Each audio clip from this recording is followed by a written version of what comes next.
Goeiedag, ek groet julle in die naam van ons Here Jesus Christus. Ons gaan vandag meer gesels weer oor hoe om met die Heilige Gees vervul te word. Wat in elke Christen se lewe baie belangrik is. Ek gaan julle vertel hoekom. 'n Christelike lewe is 'n groot ervaring. Dit is 'n doelgerigte lewe vol krag. In Johannes 14 vers 12 en 13, hier gee Jesus nou byna ongelooflike belofte. Wie in my glo, die werke wat ek doen, sal hy ook doen. En hy sal groter werke doen as dit, omdat ek na my Vader gaan. En wat julle ook al in my naam vra, dit sal ek doen. Wie praat hierso? Niemand anderste as die Jesus Christus ons Here nie. Ons weet ook, hy kan nie lieg nie. Een van die dinge wat hy nie kan doen nie. Dit is vanselfsprekend dat ons hierdie groot werke, wat hy beloof het, ons sal doen. Nie in ons eie krag kan doen nie. Maar Jesus doen dit wat in ons is, deur ons. Hy gebruik ons liggaam tot verheerliking van God die Vader. Dit is Jesus self wat in die volle krag van sy opstanding in ons leef. Wat rondbeweeg in ons liggame. Dink met ons verstand. Liefhet met ons hart. Praat met ons lippe. Wat ons bekragtig met die Heilige Gees, sodat ons hierdie groot werke kan doen. Dit is toe die disippels vervul is met die Heilige Gees, dat hulle hierdie bonatuurlike, goddelike krag ontvang het, wat hulle verander het, van vreesagtige mense, van vissers, wat vissers was, na vissers van mense, tot kragtige getuienis vir Jesus Christus. Die Here het hulle gebruik om die loop van die geskiedenis te verander. Om daardie almagtige krag van die Heilige Gees is ook tot u beskikking, om u in staat te stel om 'n heilige en 'n vrugbare lewe wat Christus beloof het aan almal wat in hom glo te lewe. Voordat ons kan verstaan waarom die toeënding van die Heilige Gees so belangrik is, om 'n vreugdevolle oorwinnende lewe te ervaar, moet ons eers omtrent die Heilige persoon van die Heilige Gees te weet te kom. Wie is die Heilige Gees? Wie het Petrus gedink is die Heilige Gees, volgens Handelinge 5 vers 3 tot 4. Hy het gesê is God. Wie het Jesus die Heilige Gees genoem? Wat het Jesus die Heilige Gees genoem? In Johannes 14 vers 16-17. Trooster, helper, iemand soos ek, Jesus. 'n ander iemand soos ek. Hoe weet ons dat die Heilige Gees 'n persoon is en nie 'n onpersoonlike krag of dit is nie? Johannes gebruik 'n persoonlike voornaamwoord wanneer hy van die Heilige Gees of na die Heilige Gees verwys. In Grieks is daar twee woorde vir die woord ander. Almos, ander, maar net soos, 'n ander van dieselfde soort. Heterorie is ook 'n Griekse woord vir ander, in onderskeiding van verskil. Maar Jesus het gesê, hy stuur 'n ander, almos, sal stuur. En dit sê, soos hy self. Die Heilige Gees is die derde persoon in die drie-eenheid. Vader, die Seun en die Heilige Gees is gelyk aan God, die drie-enige God. Hy is 'n persoon en hy is in elke opsig gelyk aan die Vader en die Seun. Waarom het die Heilige Gees gekom? As u Christus aangeneem as die verlosser, kom woon die Heilige Gees in u, volgens 1 Korintiërs 3 vers 16. En nou, hier is die tempel van God. Dit is die plek waar hy wil woon. Johannes 3 vers 5 sê, sodat ons in die koninkryk van God kan ingaan. Johannes 16 vers 13 sê, om ons in die waarheid te lei. Johannes 16 vers 14 sê, om Jesus Christus te verheerlik. Handelinge 1 vers 8, om aan ons krag te gee om te kan getuig. Wat beteken dit om met die Heilige Gees vervul te wees? Die woord vervul beteken eintlik om beheer of bekragtig te word deur die Heilige Gees. Die Heilige Gees het gekom om Christus te verheerlik. In Johannes 16 vers 14. En is die Gees van Christus. Romeine 8 vers 9. Om met die Heilige Gees vervul te wees beteken om gevul te wees met Christus. Om in Christus te bly. Om in Christus te bly beteken om in bewuste afhanklikheid van hom te lewe. En om te erken dat dit sy lewe is, sy wysheid en sy krag is wat dit moontlik maak om volgens sy wil te lewe. Hierdie verstommende feit dat Christus in ons lewe en sy lewe deur ons lewe in die krag van die Heilige Gees is een van die belangrikste waarhede in die woord van God. Jesus wil nie dat jy 'n Christelike lewe moet lei nie, want hy wil dit deur jou doen. Hy wil dit vir jou doen. Dit is die wonderlike ervaring waarvan Paulus praat in Galasiërs 2 vers 20. Ek is met Christus gekruisig en ek leef ook nie meer nie, maar Christus leef in my.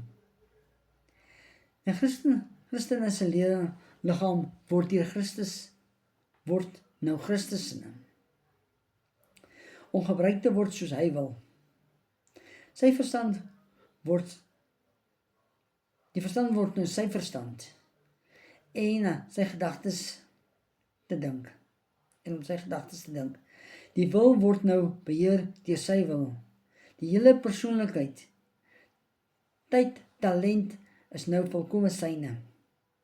Dis eintlik skrikwekkend om te dink, jy gee jou hele liggaam, siel en gees oor. Maar dis geloof, vertroue. Jy vertrou in die Here en jy besef dat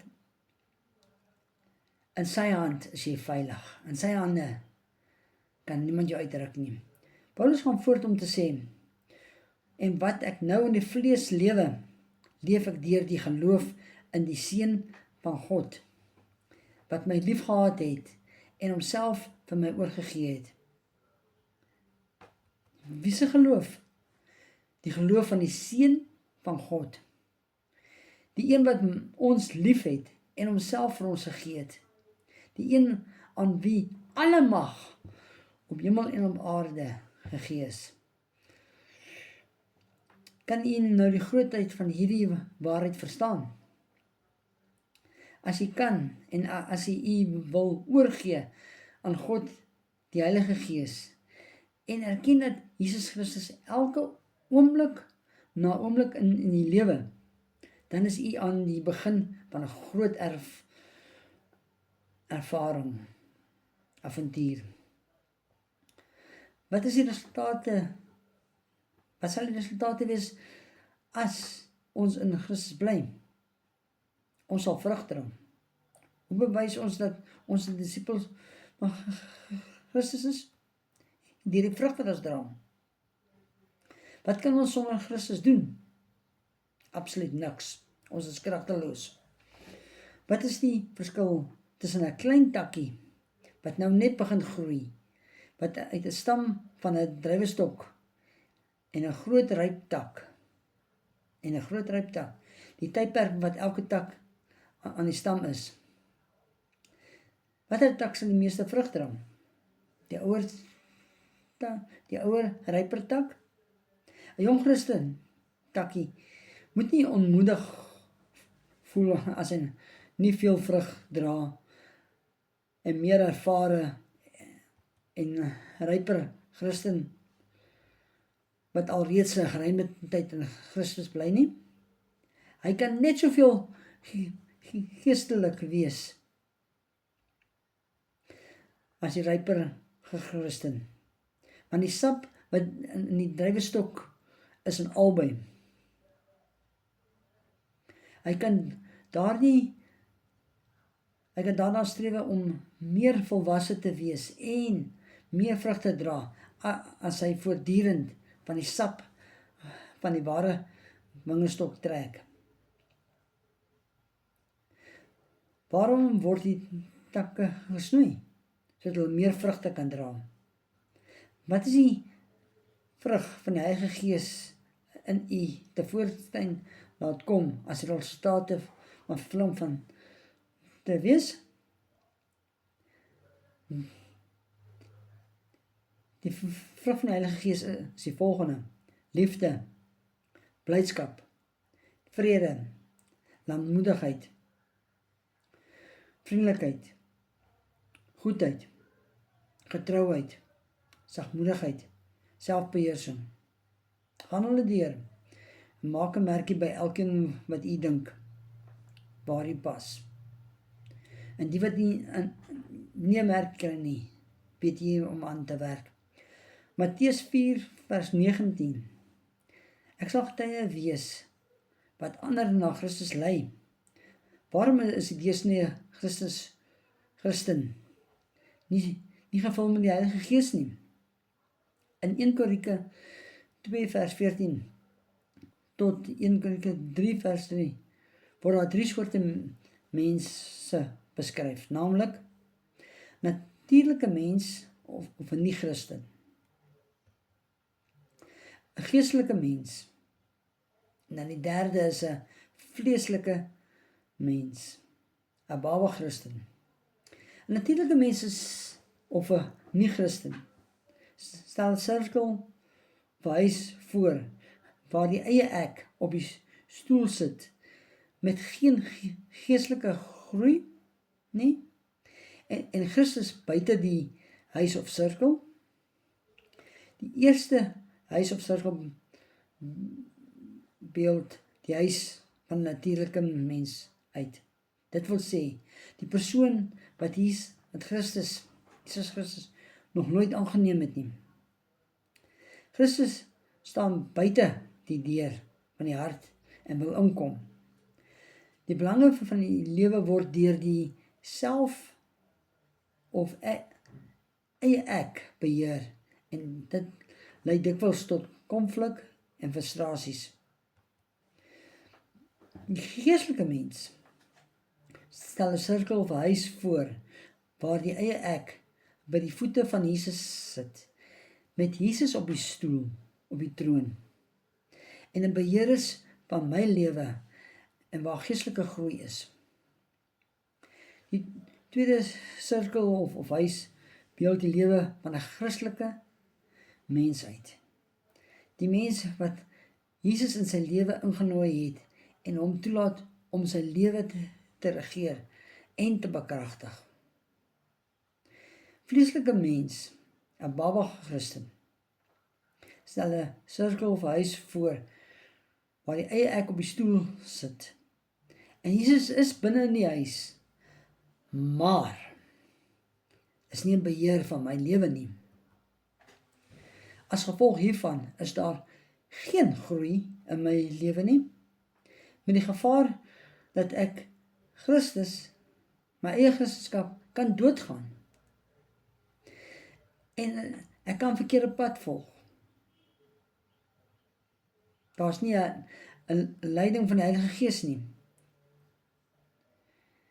Die derde sirkel of huisbeeld lewe van 'n vleeslike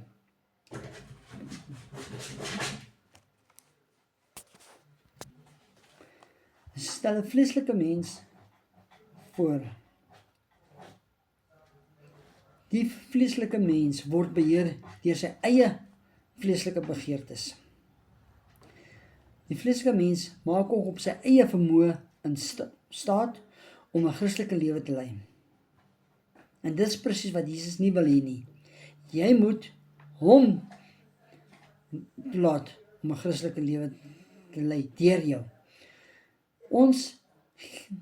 Sy geestelike ervaring is die een van val en opstaan. Nie elke dag dieselfde nie. Hy kan homself nie verstaan nie.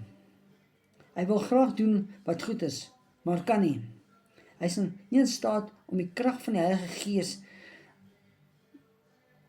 om uit die krag van die Heilige Gees te put en 'n Christelike lewe te lei nie.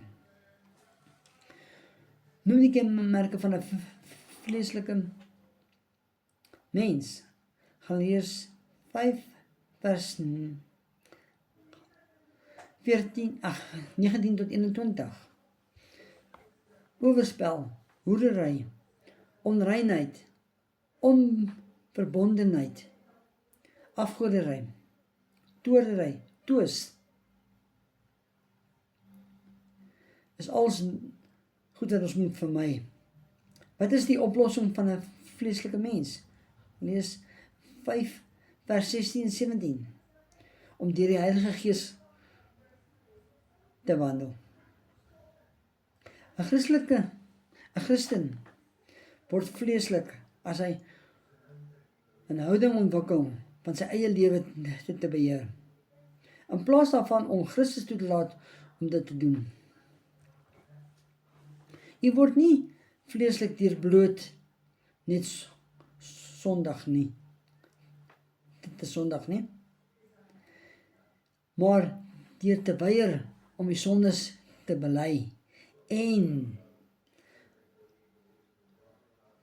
God nie toe te laat om u met die Gees te vervul nie.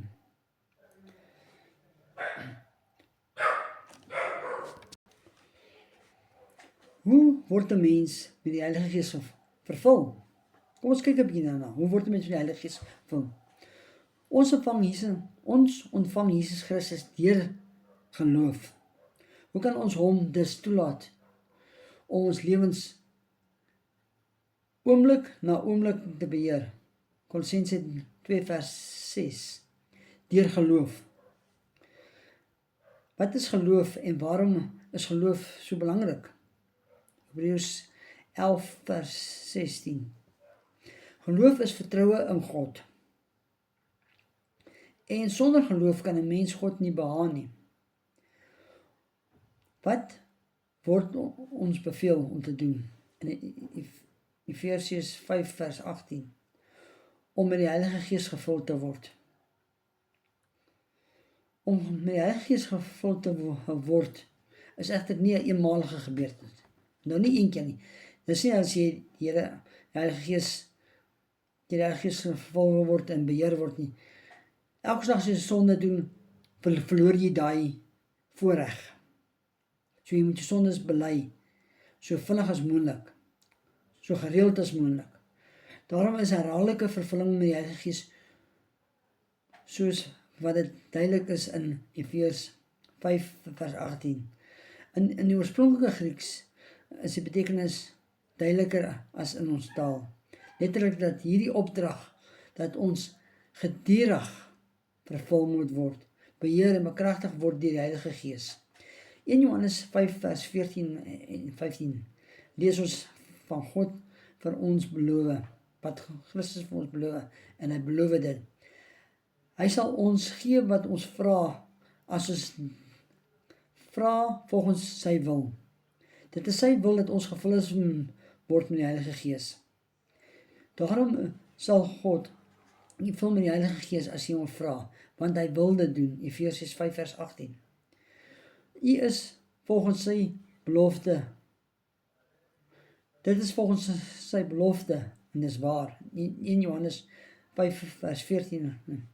Om die Heilige Gees te bid, om gevul te word, om in die geloof te bid, om gevul word met die Heilige Gees. Ons word slegs deur die Heilige Gees, ons word slegs met deur geloof met die Heilige Gees vervul.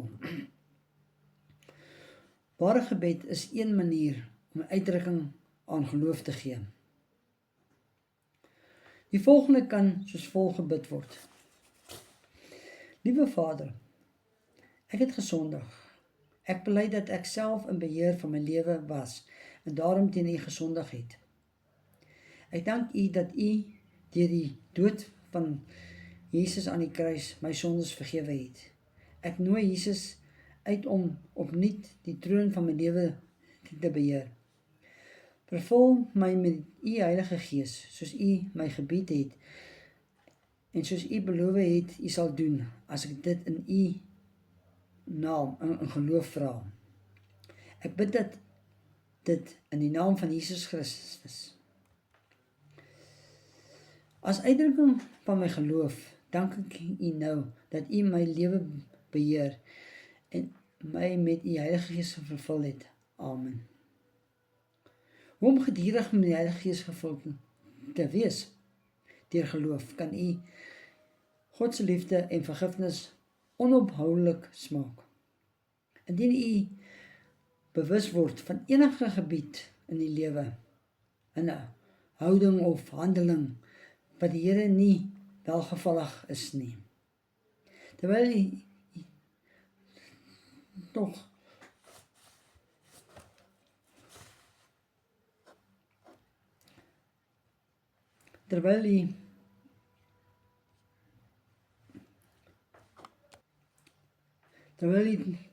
nog tam om met die Here te wandel en opreg begeer om hom te dien, dan kom nou op grond van Jesus se soendood, dat hy U sondes van die verlede, hede en toekoms vergewe het. Eien sy liefde en vergifnis toe, en gaan voort om gemeenskap met hom te beoefen. As U weer die troon van U lewe self bestyg deur sondes, 'n definitieve daad van ongehoorsaamheid, pas dan geestelike asemhaling toe. In ander woorde, bely jou sondes. Gee die troon terug aan die Here. Geestelike asemhaling, uitasem van die onreine en inasem van die rein, is niks anders as 'n geloofsoefening, waardeur U in staat gestel word om voortdurend die liefde en vergifnis van God te smaak en te ondervind nie. Uitasem, belying van sonde. Stem met God saam oor U sondes en dank hom vir die vergifnis ooreenkomstig 1 Johannes 1 vers 9 en Hebreërs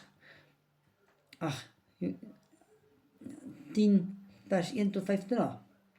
Bely veronderstel ook berou, verandering van benadiging van oortreding. So jy moet berou hê oor wat jy ook doen. Inasem, gee die beheer aan U,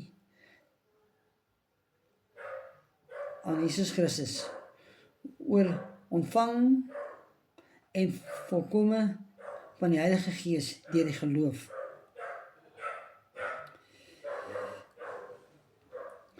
Vertrou dat hy nou in beheer van U lewe is en U met krag toerus, ooreenkomstig die verbod in Efesiërs 5 vers 18 en die belofte in Johannes 5 vers 14 en 15. 'n Geesvervulde lewe is 'n lewe van gehoorsaamheid. Begin elke dag deur God te vra om u lewe te reinig, volgens Johannes 1 vers 1:9. Stel die liggaam tot beskikking van die Heilige Gees, volgens Romeine 12 vers 1 en 2. En vra hom om u te beheer en u te bekragtig. Beoefen 'n geestelike avond dwars deur die dag. Amen. Laat die vrede van die Here met u is. Laat die woord in u hart wees. Ons dankie dat die Here vir al die liefde en genade. Dankie dat u met ons is. Ons loof, ons prys u wonderlike naam. Amen.